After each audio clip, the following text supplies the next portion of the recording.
जी तो जनाब, कैसे हैं आप लोग? उम्मीद है कि आप ठीक होंगे। तो खबर ये आ रही है कि शाहीन शाह अफरीदी ने टेस्ट क्रिकेट से रिटायरमेंट का फैसला कर लिया है कि मैं इसके बाद पाकिस्तान की टेस्ट टीम में खेलना ही नहीं चाहता। और आपको एक और बड़ी बात ये बताऊं कि बाबर आजम को ड्रॉप किया गया है, लेकिन सुनने में ये आ रहा है कि शाहीन शाह अफरीदी ने खुद पीसीबी से ये बोला कि मैं जो है वो अगले 2 टेस्ट मैचेस नहीं खेलना चाहता। मुझे जो है वो रेस्ट की जरूरत है। पहले मैच में हमने जो बहुत ज्यादा बॉलिंग कर लिया है, अब जो है वो नेक्स्ट मैच में हम जो बॉलिंग नहीं कर पाएंगे। और जिसकी वजह आपको मालूम है कि हमारे बॉलर्स इसको जो है पिच को वजह ठहरा रहे हैं कि ये जो है वो एक फ्लैट पिच बना दी गई है और हमारे बस में नहीं है कि हम जो है लगातार यहां पर जो है बॉलिंग कर करके कमर अपनी तोड़ के रखते हैं। अब शाहीन शाह अफरीदी ने अगर ये डिमांड की है, लेकिन ये बात भी हकीकत है कि बाबर आजम खेलना चाहते थे, लेकिन बाबर आजम को जबरदस्ती आप ये कह सकते हैं या जबरन पीसीबी ने जो है रेस्ट दिया है, बल्कि ड्रॉप किया है कि भाई नहीं, अब बहुत हो गया, बहुत जो है आपकी बातों में हम आ गए, बहुत ड्रामेबाजियां देख ली, लेकिन अब ऐसा कोई ड्रामा नहीं चलेगा। आपको जाना पड़ेगा, अपने फिटनेस पे काम करें और साथ में परफॉर्म करके अपनी जगह दोबारा से अर्न करें। ठीक है, बाबर आजम तो मजबूर करके उसको भेजा गया है। लेकिन शाहीन अफरीदी के हवाले से न्यूज ये आ रही है, वैसे 4 दिन पहले भी मैंने आपको थोड़ा सा जो है वो बताया था कि पाकिस्तान के बॉलर्स जो है वो टेस्ट से रिटायरमेंट के बारे में सोच रहे हैं, तो मुझे न्यूज मिली थी शाहीन अफरीदी के हवाले से ही। अभी भी कोई ये कंफर्म नहीं हो गया कि शाहीन अफरीदी ने रिटायरमेंट ले लिया, बल्कि शाहीन अफरीदी ने ये फैसला कर लिया है। और शाहीन अफरीदी के आसपास के जो लोग हैं, फैमिली के जो लोग हैं, वो जो है शाहीन अफरीदी के साथ एग्री नहीं करते हो, बल्कि वो शाहीन अफरीदी को कह रहे हैं कि आप जो है रिटायरमेंट ना लें। लेकिन शाहीन अफरीदी अभी तक फिलहाल इस जिद पे अड़े हुए हैं कि मैंने जो है टेस्ट क्रिकेट से रिटायरमेंट लेनी है। ठीक है, लेकिन अब फैसला शाहीन के हाथ में है कि वो क्या फैसला करते हैं। लेकिन अभी तक जो न्यूज सोर्सेज बता रहे हैं, जो मेरे पास न्यूज आई है, वो यह है कि शाहीन अफरीदी ने रिटायरमेंट के बारे में सोच लिया है। ठीक है, अब बात यह कि यहाँ पर तो सीधी सादी बात यह है कि जब आपकी फॉर्म नहीं है, आपको ड्रॉप किया जाता है या आपको रेस्ट दिया जाता है, आपका काम बनता है। आप अगर जो है एक जो खिलाड़ी हैं, आपने इतनी मेहनत करके पहले टीम में जगह बनाई थी, अगर आपकी पर्ची नहीं थे, ठीक है, तो आपका काम बनता है कि आप डोमेस्टिक में जाएं, वहां पर परफॉर्म करें, परफॉर्म करके पहले जैसे आपने जगह बनाई थी दोबारा से आप अपनी जगह बना लें।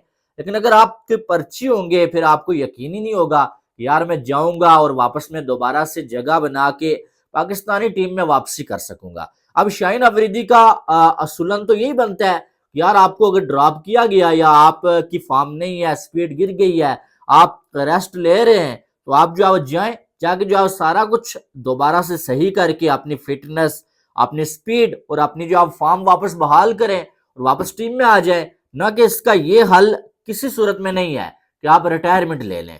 कहाँ जो है वो एंडरसन जो है वो 41 साल की एज में क्रिकेट खेली है उसने, और अभी भी उसका मूड था कि वो यार जो है रिटायरमेंट ना ले, लेकिन उसको लेनी पड़ी। ठीक है, और कहाँ हमारे 24 साल के शाहीन शाह अफरीदी जो है वो रिटायरमेंट के बारे में सोच रहे हैं। इससे पहले मोहम्मद आमर ने भी यही काम किया, वहाब रियाज ने भी यही काम किया, और उनके साथ फिर क्या हुआ वो आपके सामने है।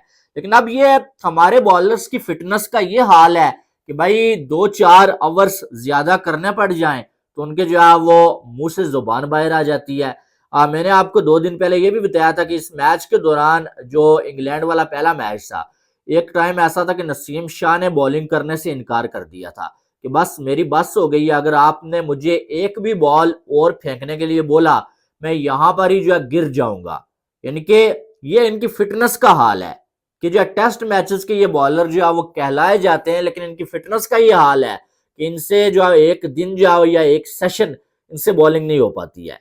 जहां पर जो है वो दुनिया के जो है बॉलर्स जो है वो एक दिन में 30-30, 35-35 आवर्स भी कर लेते हैं, वहां पर हमारे जो है वो थक हार जाते हैं। अब ये मसला यही है सारा का सारा कि जो है शाहीन अफरीदी रिटायरमेंट किस लिए लेना चाह रहे हैं। एक तो मैं पहले आपको सीधी सादी बात बता दूं कि गलती इसमें पीसीबी की भी है कि भाई आप जो है वो फास्ट बॉलर्स के लिए पिच में कुछ छोड़ते ही नहीं है, अपने घर में खास करके।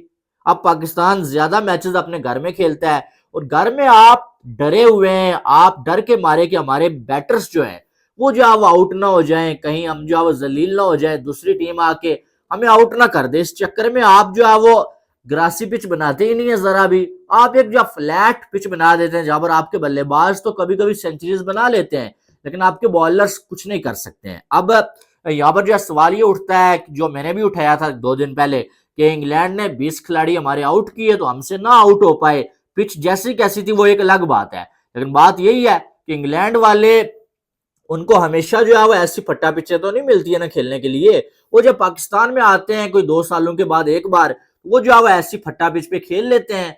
लेकिन पाकिस्तानी बॉलर्स को तो हमेशा जब जब पाकिस्तान में मैचेस होते हैं भाई तो ऐसी फ्लैट पिचेस पर खेलना पड़ता है। और यही वजह है कि पाकिस्तान के जो बॉलर्स हैं, ठीक है, इस पे सवाल उठता है कि इनकी फिटनेस का ये हाल है कि जो है वो 4-5 आवर्स एक्स्ट्रा करने पड़ जाएं, ये जो है वो जमीन पे गिर जाते हैं। लेकिन इसी वजह से पाकिस्तानी बॉलर्स जो है वो इतरा रहे हैं भाई कि हम जो है वो टेस्ट क्रिकेट नहीं खेलेंगे, क्योंकि उन्हें ये लग रहा है कि पीसीबी ने इससे पहले भी जो है फ्लैट पिचेस बनाई हैं, आने वाले टाइम में भी फ्लैट पिचेस ही इन्होंने बनानी है और बैटर्स को तो थोड़ा बहुत फायदा हो जाएगा लेकिन हमारी इन्होंने सत्यानाश करनी है। और इस चक्कर में जो बॉलर्स है ना वो चाहते हैं कि यार हम जो है शॉर्ट फॉर्मेट खेलें, T20 हो गया, ओडीआई हो गया, एक तो जो है वो उसमें पैसा भी ज्यादा है, बाकी टेस्ट के टाइम हम जो है लीग्स खेलेंगे जाके, एनओसी का मसला भी नहीं होगा। और दूसरी बात यह है कि टेस्ट खेल के कौन कौन थके यार, अब जो हमें चाहिए था वो तो मिल गया है। लेकिन हकीकत में मेरी नजर में वो बॉलर कोई भी इंटरनेशनल बॉलर तब तक बेहतरीन बॉलर नहीं है, या तो उसने फर्स्ट क्लास नहीं खेला होता है या वो टेस्ट क्रिकेट नहीं खेलता है। T20 में 4 ओवर होते हैं यार, T20 का सिर्फ जो बॉलर है उसे मैं बॉलर नहीं मानता, ठीक है।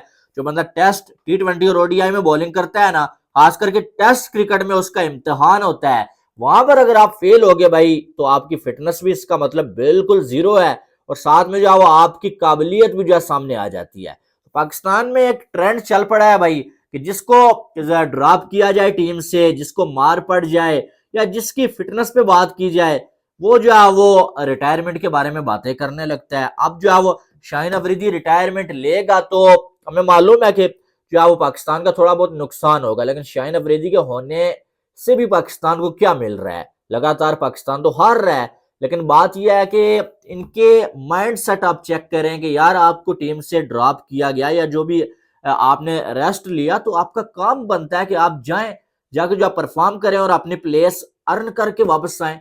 लेकिन यहाँ पर यह है कि भाई आओ टीम में पर्ची की बुनियाद पे 3-4 साल खेलो, आप पे इतना इन्वेस्ट किया जाता है और उसके बाद जब आपका बुरा टाइम आए या कुछ आए तो आपको रेस्ट दिया जाए तो आप जो है रिटायरमेंट ले लें। क्या इतने 3-4 सालों से इनके ऊपर इस वजह से जो है इतना इन्वेस्ट किया गया कि भाई ये जब टाइम आए पाकिस्तान को इनकी जरूरत हो तो ये जो है रिटायरमेंट ले ले? इनकी ये क्या बकवास किस्म के जो फैसले हो रहे हैं भाई, और क्या बकवास किस्म की सोच हमारे खिलाड़ियों की बनी हुई है। इनकी टांगों में जान ही नहीं है, टांगों में जान ही नहीं है इनकी। ये जो आप डर जाते हैं भाई, ये इतने आप जो पप्पू बच्चे हो भाई तो किस लिए खेलने आए थे कि आप जो है वो इसलिए जो है रिटायरमेंट ले रहे हो कि मुझे ड्रॉप क्यों किया गया, या जो है वो इसलिए रिटायरमेंट ले रहे हो आपके जो है वो आपकी धुलाई हो रही है, आपकी फॉर्म नहीं है और लोग जो क्रिटिसाइज कर रहे हैं। भाई वकार यूनुस वसीम अकरम के दौर में क्या जो है वो ग्रासी पिचेस बनती थी, तब तो जो है इससे भी बुरा हाल होता था पिचेस का। क्या उन्होंने रिटायरमेंट ले लिया था? उन्होंने इतना रिकॉर्ड्स कैसे बनाए? आजकल कोई नए नमूने हमारे जो अब आए हुए हैं भाई कि पहले जो है इनकी इतनी हाइप बनती है भाई बिला वजह जो है वो मिकी आर्थर ने ऐसे ही तो नहीं बोला, उसने बोला कि भाई पाकिस्तान के खिलाड़ी इतने बड़े कोई फन्ने हान है नहीं है, बस इनके जो पीआर एजेंसीज है वो इनके ट्रेंड्स बना बना के इनकी झूठी तारीफें कर इतनी करते हैं कि इन पाकिस्तान के खिलाड़ियों को लगने लगता है कि हम जो बहुत बड़े 30 मार हान है, लेकिन हकीकत में ये होते नहीं है। तो बात वही है कि जब ये आते हैं भाई तो इनको आसमान पे उठाया जाता है। बाबर का कंपैरिजन कोहली के साथ, शाहीन का कंपैरिजन बुमराह के साथ, नसीम का कंपैरिजन जो है वो किसी और के साथ, और आज देखें जिनके साथ कंपैरिजन हो रहा है वो तो आज भी लेजेंड है, जहां पर खड़े हैं वो परफॉर्म कर रहे हैं, टीम को जितवा रहे हैं। और जिनका कंपैरिजन किया जाता है हमारा पाकिस्तान के लड़कों का, वो जो है 1-2 सालों के बाद नजर ही नहीं आते हैं। और सबसे बड़ा मसला ये कंपैरिजन का है। पहले कोहली के साथ कंपैरिजन कर करके तुम लोगों ने अहमद शहजाद को तबाह कर दिया, उमर अकमल को तबाह कर दिया, अब जो बाबर को भी जो तकरीबन तबाह कर ही चुके हैं। शाहीन का भी वही हाल हो चुका है, बस बिला वजह के कंपैरिजन। लेकिन ये जो शाहीन अफरीदी ये जो फैसला करने जा रहा है ना, यकीन माने अगर शाहीन अफरीदी टेस्ट क्रिकेट से रिटायरमेंट ले लेता है तो शाहीन अफरीदी को तीनों फॉर्मेट से मक्खी की तरह दूध से जो है जैसे निकालते हैं ना, उसको निकाल के फेंक देना चाहिए। इतना इन्वेस्ट आप पे इसलिए नहीं किया जाता है कि आप पैसे कमाएं, अपना पैसा बना लें, अपनी लाइफ जो आप सेटल कर लें, बड़े बड़े जो आप बंगले आप बना लें, गाड़ियां ले लें, और उसके बाद जिस टाइम के लिए आप पे इन्वेस्ट किया जाता है जब वो टाइम आए तो आप रिटायरमेंट ले लें। यही काम आमिर ने भी किया, यही वहाब रियाज ने भी किया, और अब शाहीन अफरीदी भी यही करने जा रहा है। पिछले अरसे में हारिस रऊफ ने भी यही किया। पहले जनाब बड़े मरे जा रहे थे कि मैं खेलूंगा खेलूंगा, जब एक दो मैचेस खिलाए गए तो जनाब की जो है वो भूख मर गई कि बस जी मैं थक गया हूं, मेरे बस की बात नहीं है, मैं जो है टेस्ट क्रिकेट खेलने के लिए इंटरेस्टेड ही नहीं हूं। ये तो इनका हाल है। अब इतना इन्वेस्ट शाहीन अफरीदी पे इसलिए किया गया था कि टाइम आने पे ये जनाब जो आप बोलें कि मैं रिटायरमेंट ले रहा हूं भाई, मेरी टांगों में जान खत्म हो गई है, स्पीड खत्म हो गई है, बस खत्म, टाटा बाय बाय। ये पाकिस्तान क्रिकेट का हाल है। यानी कि क्या एग्जाम्पल सेट हो रही है यार, कि जिसको जो आप ड्रॉप करो वो कहता है मैं रिटायरमेंट ले लूंगा, किसी लीग के लिए एनओसी ना दो वो कहता है मैं रिटायरमेंट ले लूंगा।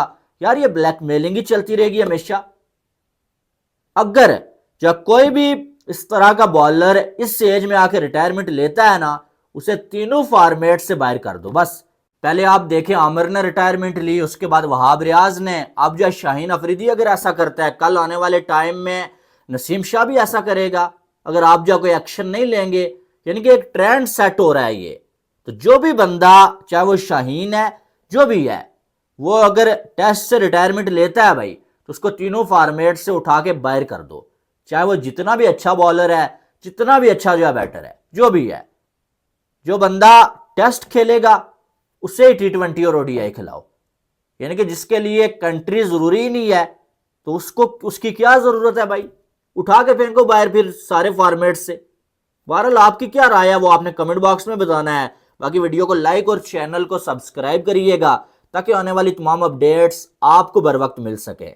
मिलते हैं नेक्स्ट वीडियो में। Love you all, Allah Hafiz.